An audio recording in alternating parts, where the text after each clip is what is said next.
오늘 우리에게 주시는 하나님의 말씀은 이사야 53장 1절에서 9절의 말씀입니다. 이사야 53장 1절에서 9절, 구약 1034쪽입니다. 제가 봉독하겠습니다. 우리가 전한 것을 누가 믿었느냐? 여호와의 팔이 누구에게 나타났느냐? 그는 주 앞에서 자라나기를 연한 순 같고 마른 땅에서 나온 뿌리 같아서 고운 모양도 없고 풍채도 없은즉 우리가 보기에 흠모할 만한 아름다운 것이 없도다. 그는 멸시를 받아 사람들에게 버림받았으며 간고를 많이 겪었으며 질고를 아는 자라. 마치 사람들이 그에게서 얼굴을 가리는 것 같이 멸시를 당하였고 우리도 그를 귀히 여기지 아니하였도다. 그는 실로 우리의 질고를 지고 우리의 슬픔을 당하였거늘 우리는 생각하기를 그는 징벌을 받아 하나님께 맞으며 고난을 당한다 하였노라. 그가 찔림은 우리의 허물 때문이요 그가 상함은 우리의 죄악 때문이라. 그가 징계를 받음으로 우리는 평화를 누리고 그가 채찍에 맞음으로 우리는 나음을 받았도다. 우리는 다 양 같아서 그릇 행하여 각기 제 길로 갔거늘 여호와께서는 우리의 모두의 죄악을 그에게 담당시키셨도다.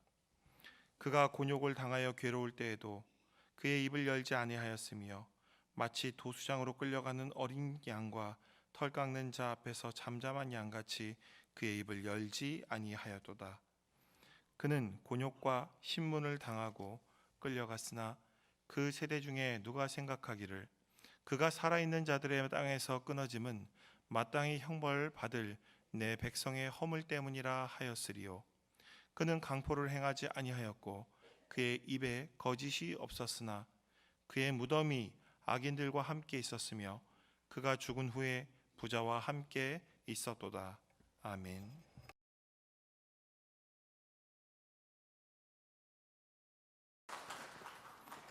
복이 또다 우리 왕 호산나. 이 찬양이 우리 사랑하는 모든 교우들의 가슴 속에 있기를 간절히 축복합니다. 오늘 우리가 지키는 주일은 종려주일이라고 합니다. 종려주일은 예수님께서 예루살렘 성에 입성하신 것을 기리는 주일이 되지요. 물론 예수님께서 이때 처음으로 예루살렘에 입성한 것은 아닙니다. 예수님은 12살이 될 때부터 처음으로 예루살렘 성전에 가게 되었습니다. 예루살렘 성전이 예루살렘 성 안에 있으니까 예루살렘 성에 입성한 것은 처음 12살 때부터죠. 그때 이후로 예수님은 매년 예루살렘 성전에 가서 예배를 드렸습니다. 그런데 예수님께서 예루살렘의 성에 입성하신 그 뜻을 뜻깊게 기리는 까닭은 예수님의 공생의 마지막이 여기에 있기 때문입니다. 공생의 마지막 예루살렘 입성을 통해서 우리의 구원의 발걸음을 내딛어 두셨기 때문입니다. 예수님께서 예루살렘 성에 입성하실 때 백성들이 환호하고 기뻐했습니다. 오늘 종려나무 가지를 흔들면서 유대 땅에 이렇게 번성하던 나무가 종려나무죠. 우리식으로 말하면 소나무 가지, 전나무 가지 이런 거 들고 나와서 흔들면서 맞이했다 그런 말입니다. 그렇게 흔들면서 길가에는 자신들의 옷을 벗어서 겉옷을 펼쳐서 그렇게 카페트처럼 예수님을 영접했습니다. 호산나 다윗의 자손이여 이스라엘의 왕이시여 그러면서 영접을 하게 되었죠. 여러분, 이 호산나라는 말은 구하오니 우리를 구원하여 주옵소서 그런 뜻입니다. 그렇게 환호하고 예수님을 영접했습니다. 그러나 예수님께서 그렇게 환영받고 영광을 받았던 날은 그날 한 날뿐이었습니다. 하나님의 생각과 사람들의 생각이 전혀 달랐기 때문이죠. 사람들은 자신들에게 뭔가 유익이 될 만한 것이 저 사람에게 있을 줄 알았습니다. 그러나 하나님께서 보내신 메시아는 다른 뜻을 가지고 오셨습니다. 고난의 길, 십자가의 길을 알고 계시며 그 길을 가신 것입니다. 예수님께서 그걸 모르고 당한 것이 아닙니다. 예수님은 그 길이 고난의 길인 줄 알면서도 그는 주님은 당당하게 예루살렘에 입성하게 되신 것입니다. 바로 우리를 위하여서 고난의 길을 가신 것입니다. 그래서 우리는 이 종료주의를 맞이하면서 기쁨으로 주님을 영접하고 또 이 한 주간을, 내일부터 시작하는 이 한 주간을 순환주간 또는 고난주간이라고 부르면서 우리가 새벽 기도회를 지키는 것입니다. 우리 한국교회는 특별히 열심히 있어서 이 고난주간에 특별 새벽 기도회를 합니다. 사랑하는 여러분, 여러분들도 이 한 주간 동안 새벽에 오셔서 주님의 말씀을 의지하고 또 우리를 위하여 십자가를 지신 예수님께 가까이 나갈 수 있기를 간절히 바랍니다.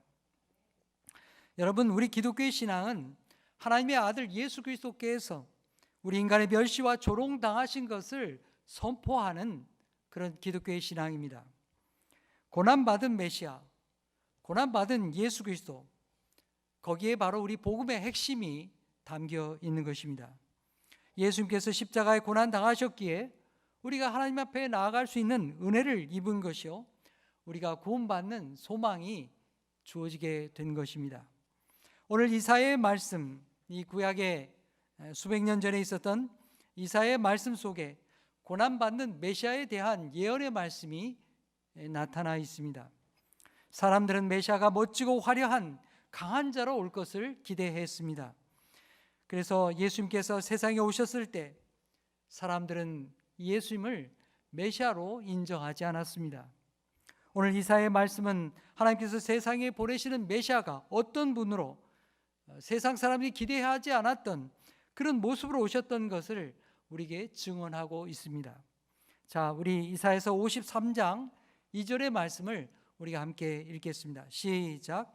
그런 주 앞에서 자라나기를 연한 순 같고 마른 땅에서 나온 뿌리 같아서 고운 모양도 없고 풍채도 없은즉 우리가 보기에 흠모할 만한 아름다운 것이 없도다. 사람들은 메시아가 알렉산더 대왕과 같은, 아니면 로마의 황제 시저와 같은 그런 강한 군사력을 가지고 오는 자로 기대했습니다.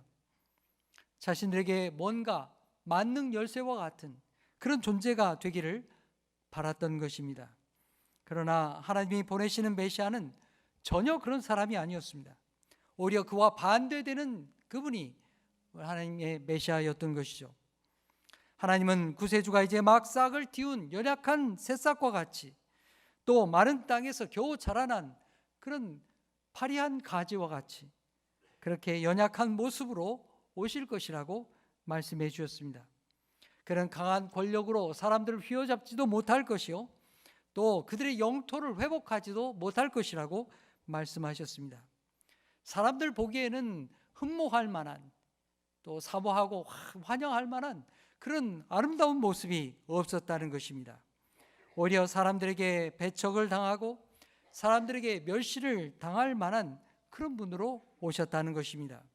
이것이 세상을 구원할 하나님의 종으로 오신 메시아의 진정한 모습이라고 우리에게 말씀하신 것입니다. 그래서 사람들이 메시아를 어떻게 대할 것인지 그것까지도 이사야의 말씀에 기록되어 있습니다. 자, 이사야서 53장 3절의 말씀을 우리가 함께 읽겠습니다. 시작. 그는 멸시를 받아 사람들에게 버림을 받으며 간고를 많이 겪으며 질고를 아는 자라, 마치 사람들이 그에게 얼굴을 가리는 것 같이 멸시를 당하였고 우리도 그를 귀히 여기지 아니하였도다. 아멘. 사람들은 저런 유약한 사람이 무슨 메시아란 말인가 그렇게 생각했습니다. 예수를 귀하게 여기지 않았습니다. 조롱하고 멸시했습니다. 하지만 예수님은 하나님께서 보내신 구원의 사명을 묵묵히 감당하셨습니다. 결국 예수님은 유대 종교 지도자들에게 멸시를 당하고 십자가에 못 박히고 말았습니다. 예수님은 그걸 다 알고 계셨습니다. 모르는 바가 아니었습니다. 하지만 십자가를, 하나님께서 주신 그 십자가를 하나님과 우리 인간이 화배할 수 있는 길이기에 그 길을 묵묵히 십자가를 지고 감당하셨던 것입니다. 여러분, 십자가라고 하는 것은 매우 심각한, 매우 잔인한, 고통스러운 형벌이죠. 십자가는 주로 정치범과 반사회적인 범죄자에게 집행되는 형벌이었습니다. 선하신 예수님이 전혀 십자가에 못 박힐 이유가 없습니다. 그런데 당시 유대인들과 제사장들, 장로들이 백성을 선동해서 예수님을 하나님을 모독한 인간으로 몰아붙여서 또 로마 황제에게 반역한 자로 몰아서 그런 죄목으로 예수님을 십자가에 못 박아 버린 것입니다. 그런데 여러분, 이 십자가에는 세상 사람들이 전혀 생각하지도 못한 하나님의 뒤집기가, 하나님의 역설이 여기에 담겨 있습니다. 인간의 분노와 죄악의 그 십자가를 하나님께서 바꾸셔서 우리를 위한 구원과 속죄의 십자가가 되게 하신 것입니다. 예수님의 십자가, 그 십자가에는 우리 인간의 모든 죄를 담당하시고 그 십자가를 통하여 우리를 용서하시는 구원의 십자가가 되게 하신 것입니다. 사랑하는 성도 여러분, 예수님의 십자가를 바라볼 때마다 하나님의 그 놀라우신 사랑이 여러분에게 경험되어지기를 간절히 축복합니다. 그래서 우리가 첫 번째로 생각할 것은 예수 그리스도께서 우리를 구원하기 위해서 십자가를 지셨다는 그 사실을 우리가 감사해야 하는 것입니다. 예수님께서 이 땅에 오셔서 많은 일을 행하셨죠. 병자를 고치시고요, 또 말씀을 가르치시고 또 기적도 행하시고 귀신들도 쫓아내셨습니다. 그러나 우리가 예수님이 어떤 분이신지 명확하게 알 수 있는 것은 바로 그 십자가입니다. 십자가는 예수님이 우리를 어떻게 사랑하셨는지를 보여주는 사랑의 증표입니다. 본디오 빌라도는 흉악한 강도 바라바를 놓아주고 그 대신 예수님을 십자가에 못 박도록 내어주었습니다. 로마 병사들이 예수님을 넘겨받고 총독 관저에서 예수님을 모질게 조롱하고 매질을 했습니다. 예수님을 처형하기 위해서 그를 악한 인간으로 취급했습니다. 병사들은 예수님의 옷을 벗기고 예수님에게 자주색 붉은 옷을 입혔습니다.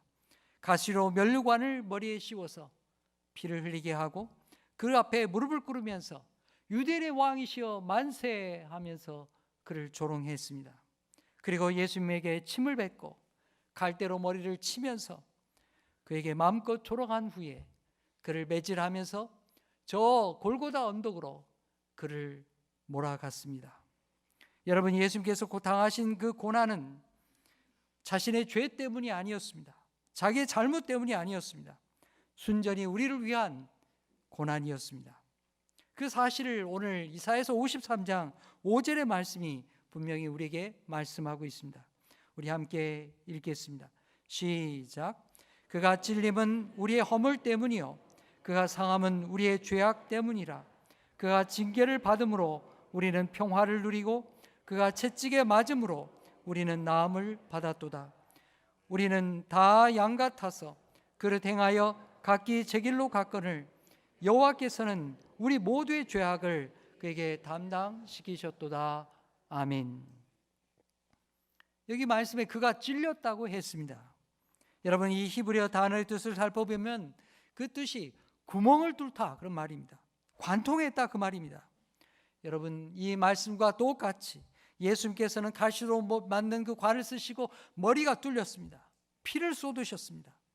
양손과 발에 큰 대못이 관통했습니다. 로마 병정의 창이 예수님의 옆구리를 관통했습니다. 예수님은 우리를 위하여 물과 피를 다 쏟아주셨습니다. 여러분, 이것이 하나님 아버지의 사랑이요 우리를 사랑하시는 예수 그리스도의 사랑인 것입니다. 예수님께서 우리를 위해 십자가에 고난당하셨다는 것, 그건 바로 하나님께서 우리의 죄와 사망을 그냥 내버려 두지 아니하시고 우리를 구원하신다는 뜻입니다. 하나님은 우리를 너무나 아끼고 사랑하셨습니다. 그래서 그 아들 예수 그리스도를, 하나님의 아들 예수 그리스도를 우리의 무거운 죄짐을 지게 하시고 십자가로 보내신 것입니다. 십자가에 못 박혀 고통을 당하시던 예수님께서 오후 3시쯤 되었을 때 큰 소리를 외치셨습니다. 엘리 엘리 라마 사박다니, 나의 하나님 나의 하나님 어찌하여 나를 버리십니까? 주님이 그렇게 큰 소리로 외치신 후에 숨을 거두셨습니다. 헬라인들은 십자가에 못 박혀 죽으신 예수님을 믿는 것, 그를 의지하는 것은 어리석은 것이라고 생각했습니다. 그러나 여러분, 예수님의 십자가에는 우리를 사랑하시는 하나님의 사랑이 명확히 나타나 있습니다. 우리를 구원하신 능력이 십자가에 나타나 있습니다. 우리가 예수님께서 십자가에 못 박혀 죽으신 것을 신앙 고백하는 까닭은 그것이 예수님의 죽으심이 단지 한 사람의 죽음으로 끝나는 것이 아니라 우리를 죄에서 자유케 하고 우리를 구원하시는 하나님의 능력이 되기 때문입니다. 그래서 절명과 죽음밖에 없었던 그 십자가를 새로운 구원의 장소가 되게 하셨습니다. 새로운 구원의 문이 되게 하셨습니다. 만일 예수님의 십자가의 죽음이 없다고 한다면 어떻게 우리의 죄가 용서받을 수 있겠습니까? 어떻게 우리가 참된 소망의 삶을 기대할 수 있겠습니까? 우리에게 구원도 없었을 것입니다. 그런데 예수님께서 우리를 위해 저 무거운 십자가를, 죄의 짐을 담당해 주셨습니다. 베드로전서 2장 24절에 예수님께서 우리의 대제사장 되신 그 사건을, 우리의 모든 죄와 모든 연약함을 담당하셨음을 우리에게 고백하고 있습니다. 우리 함께 읽겠습니다. 시작. 친히 나무에 달려 그 몸으로 우리 죄를 담당하셨으니 이는 우리로 죄에 대하여 죽고 의에 대하여 살게 하려 하심이라. 그가 채찍에 맞음으로 너희는 나음을 얻었나니. 아멘. 친히 나무에 달려 그 몸으로 우리의 죄를 담당하셨다고 했습니다. 여러분, 누군가 우리의 죄짐을 담당하려고 한다면 그는 그만한 자격이, 그만한 능력이 있어야 되지 않겠습니까? 하지만 세상 사람들 가운데는 어느 누구도 우리의 죄를 담당할 자가 없는 것입니다. 우리 자신도 다 죄 가운데 허덕이는 인생이기 때문입니다. 그렇다면 여러분, 도대체 누가 우리의 죄를 담당할 수 있단 말입니까? 여러분, 우리의 죄를 담당하실 분은 오직 예수 그리스도 한 분뿐이십니다. 죄 없으신, 그리고 하나님과 동등하신 하나님의 아들 예수 그리스도만이 우리의 죄를 담당하실 수 있는 것입니다. 십자가에는 세상에서 가장 절망적인 고통이 있습니다. 가장 절망적인 자리가 십자가입니다. 인간이라면 누구도 피할 수 없는 절망과 죽음의 자리가 바로 십자가이죠. 예수님은 우리의 죄와 허물 때문에 하나님과 단절되시면서까지 우리를 죄를 위해서 그 십자가를 감당하셨습니다. 여러분, 예수님은 바로 그 죽음의 자리까지 내려가셔서 우리의 죄와 허물과 연약함을 감당해 주셨습니다. 십자가에서 예수님이 철저하게 하나님과 단절됨으로 말미암아, 죄를 대속해 주심으로 말미암아 우리가 구원함을 받게 되신 것입니다. 그래서 예수님께서 십자가에서 절규하신 것입니다. 나의 하나님, 나의 하나님, 어찌하여 나를 버리십니까? 그 바로 예수님이 우리의 죄를 담당하시며 죽음으로 그 모든 죄를 대속해 주신 그 순간이 되는 것입니다. 여러분, 십자가의 사건은 우연의 사건이 아닙니다. 돌발적인 상황이 벌어진 것도 아닙니다. 예수님께서 하나님의 앞에 자기 자신의 모든 것을 쏟아놓으시고 대속 제물이 되셔 주셔서 하나님의 그 사랑을 이루어 주시는 그 사랑을 십자가에서 완성해 주신 것입니다. 우리는 주님의 십자가를 바라볼 때마다 나의 죄를 대속하신, 그리고 하나님 앞에 버림받기까지, 죽기까지 자기의 생명을 내어주신 그 예수님을 만나는 그 은혜가 우리 가운데 있어야 되겠습니다. 두 번째로, 예수님은 십자가의 길, 고난의 길을 가시면서 끝까지 침묵하셨다는 사실입니다. 7절에 우리에게 이렇게 말씀합니다. 우리 함께 읽겠습니다. 시작. 그가 곤욕을 당하여 괴로울 때에도 그의 입을 열지 아니하였으며 마치 도수장으로 끌려가는 어린 양과 털 깎는 자 앞에서 잠잠한 양같이 그의 입을 열지 아니하였도다. 아멘. 여러분, 우리는 조금만 억울한 일이 있으면 소리 지르지 않습니까? 내가 이렇게 억울하다고, 내 죄 때문이 아니라고, 내가 왜 이런 고통을 당해야 되느냐고 우리는 소리 지르게 됩니다. 그런데 예수님께서는 자신의 죄가 아니라 바로 우리의 죄를 지시면서 남의 죄를 대신 지면서도 전혀 소리치지 않았습니다. 예수님은 체포당하고 심을 받으면서 또 채찍을 맞으면서도 그것을 삼키면서 그 모진 고통과 십자가의 길을 가면서도 항변하지 않았습니다. 예수님은 마치 도살장으로 끌려가는 어린 양처럼, 털깎는 앞에서 잠잠한 양처럼 그렇게 인내하시면서 침묵하셨다고 우리에게 증언하고 있습니다. 저는 실제로 본 적은 없습니다마는 양을 도축하는 순간에도 양은 아무 소리도 내지 않는다고 합니다.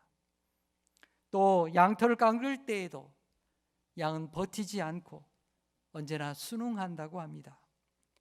여러분, 양이 몸을 내주지 않는다면 양털 깎는 자가 얼마나 어렵겠습니까? 어떻게 수많은 양들을 다 양털을 깎을 수가 있겠습니까? 양이 이리저리 상처를 당하면서도, 여러분 요즘에야 이렇게 전동 기계가 있어서, 바리깡 같은 기계가 있어서 양털 깎는 게 훨씬 수월합니다. 하지만 옛날에는 어떻습니까? 다 칼로 이렇게 깎아야 되겠죠. 그러다 보면 양이 베기도 하고 상처를 입고 피를 흘리게 되지 않겠습니까? 그러나 양들은 아무 소리도 내지 않습니다. 저항하지 않습니다. 그러면서 그 모든 것을 감당하게 되죠.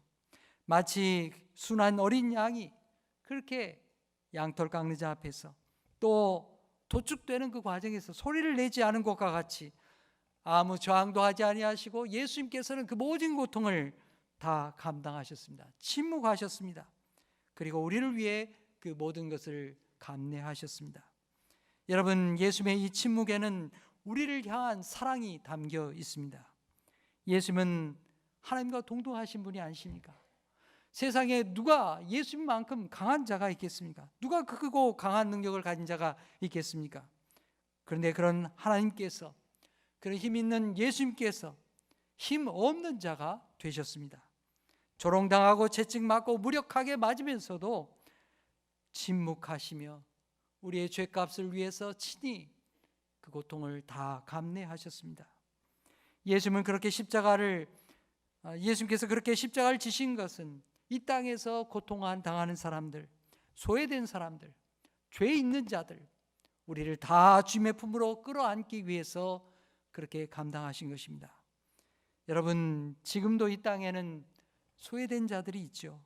외로운 이들, 가난한 이들, 또 자기 삶의 절망 가운데서 단식하며 신음하는 이들이 있습니다. 죄악 가운데 살면서도 자신이 죄악 중에 있는지도 깨닫지 못하는 그런 죄인들이 많이 있습니다. 우리 예수님은 그 모두를 끌어안으시면서 우리에게 구원을 주시고자 그런 고난과 고통을 친히 십자가에서 다 감당해 주신 것입니다. 그러면서 말씀하십니다. 나의 십자가를 바라보아라. 내가 너를 위하여 침묵 가운데 감당했던 저 구원의 십자가를 붙들어라. 우리에게 말씀하시는 것입니다. 예수님은 그렇게 고난의 자리에서 우리를 품으시면서 끝까지 피와 물을 다 쏟아주셨습니다. 여러분, 우리에게 자녀가 있을 때, 자녀가 앓아 누울 때, 모진 병이 들었을 때 우리가 하나님 앞에 기도하지 않습니까? 하나님, 제발 이 아이를 살려주십시오.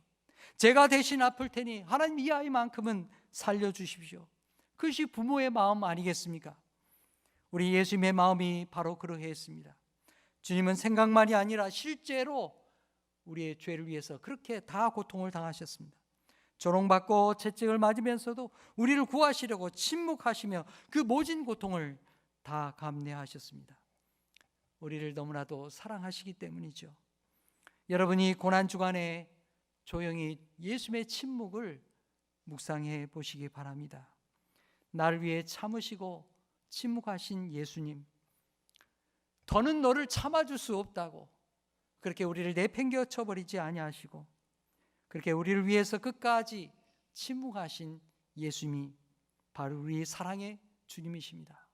그 주님의 사랑이 또 여러분에게 경험되어지기를 간절히 축복합니다. 세 번째는 예수님의 십자가는 죽음을 넘어 생명과 화평의 십자가입니다. 십자가는 절망과 단절, 죽음의 자리라고 했습니다. 예수님의 십자가도 그렇게 보였습니다. 예수님이 죽으심으로 모든 게 다 끝나버린 것 같았습니다. 하나님께서도 침묵하셨습니다. 그러나 여러분, 골고다 언덕의 그 십자가는 부활의 아침이 내려다 보이는 십자가였습니다. 예수님의 십자가는 하나님 앞에 속죄하는 자리이면서 우리를 새로운 희망으로 열어주는 화평의 십자가입니다. 오늘 5절 하반절에 이렇게 말씀하지요. 내가 징계를 받음으로 우리는 평화를 누리고 그가 채찍에 맞음으로 우리는 나음을 받았도다. 아멘. 성도 여러분, 예수님의 십자가는 우리를 하나님과 화평케 하는 십자가입니다. 우리를 고쳐주시는 십자가요, 우리를 치유하시는 십자가입니다. 예수님은 이미 우리의 죄짐을 모두 감당해 주셨습니다. 그래서 오늘 우리가 인생에 당하는 어떤 어려움도 감당하지 못할 것이 없습니다. 주님은 우리가 넉넉히 주님의 앞에 나와서 다 아뢰기를 바랍니다. 사랑하는 여러분, 여러분을 낙심케 하는 것들이 있습니까? 우리를 절망케 하는 것들이 있습니까? 주님의 십자가 앞에 다 내려놓으시기 바랍니다. 주님 앞에 다 아뢰 수 있기를 바랍니다. 주님께서 십자가를 감당하시면서 우리를 품어주시고 우리의 무거운 십자가를 감당해 주실 것입니다. 우리를 하나님과의 화평으로 인도해 주실 것입니다. 그래서 우리는 하나님 앞에 찬양하면서 나아갑니다. 우리의 찬송 369장 1절 우리 함께 찬양하십시다.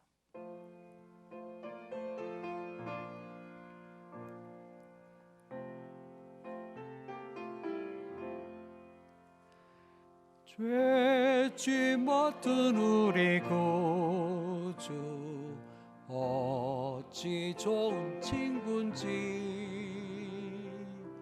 걱정 근심 무거운 짐 우리 주께 맡기세. 주께 고함 없는 도로 복을 받지 못하네. 사람들이 어찌하여 아랠 줄을 모를까. 아멘. 아멘. 죄짐 맡은 우리 구주, 우리의 모든 짐을 담당하시는 우리 예수님께 여러분들이 모든 것을 아뢰고 간구하고 십자가를 통하여 하나님의 치유하심과 회복하심을 경험하는 이 한 주간이 되기를 간절히 축복합니다. 여러분, 예수님께서 날 위하여 고난당하시고 우리의 죽음과 죄짐을 다 담당해 주셨습니다. 이 큰 사랑이 여러분 가슴에 있기를 바랍니다. 사도 바울은 로마서 8장 39절 39절에 이렇게 고백합니다. 우리 함께 읽겠습니다. 시작. 내가 확신하노니 사망이나 생명이나 천사들이나 권세자들이나 현재일이나 장래일이나 능력이나 높음이나 기쁨이나 다른 어떤 피조물이라도 우리를 우리 주 그리스도 예수 안에 있는 하나님의 사랑에서 끊을 수 없으리라. 아멘. 사랑하는 성도 여러분, 오늘 이사야 선지자의 말씀을 통해서 예고하신 고난받는 메시아의 모습, 바로 그 모습은 우리를 향한 하나님의 사랑입니다. 이제 고난주간을 맞이하면서 십자가의 예수님을 바라보십시오. 나의 죄짐을 감당해 주시고 나를 구원하시고 인도하시는 주님의 그 크신 사랑이 여러분에게 느껴지고 또 새 힘이 되는 위로와 소망과 은총을 덧입는 십자가의 한 주간이 되기를 간절히 축복합니다. 기도하겠습니다. 하나님 아버지, 이사야 선지자의 예언을 통하여 우리에게 오시는 예수 그리스도가 얼마나 큰 사랑으로 우리에게 오셨는지 알게 해주시니 감사합니다. 예수님께서 우리를 위하여 견딜 수 없는 죽음의 고통을 당하시고 물과 피를 다 쏟아주시니 감사합니다. 주님, 죄 없으신 예수님을 십자가에 못 박게 한 것이 바로 나 자신인 것을 깨닫게 하여 주옵소서. 이 한 주간 동안 고난당하신 주님을 묵상하면서 주님과 함께 골고다 언덕을 오르게 하여 주옵소서. 내 인생의 모든 짐을 져주시는 우리 주님 앞에 아뢰면서 우리 모두가 다 주님 앞에 가까이 이르게 하여 주옵소서. 그리하여 이제는 화평케 하시는 주님, 하나님과 화목하게 하시고 십자가에 주신 은혜를 알고 내 삶의 자리에서 주님의 위로와 소망을 얻으며 또 이 구원의 소식을 증거하는 하나님의 사람들이 다 되게 하여 주옵소서. 예수님의 이름으로 기도하옵나이다. 아멘.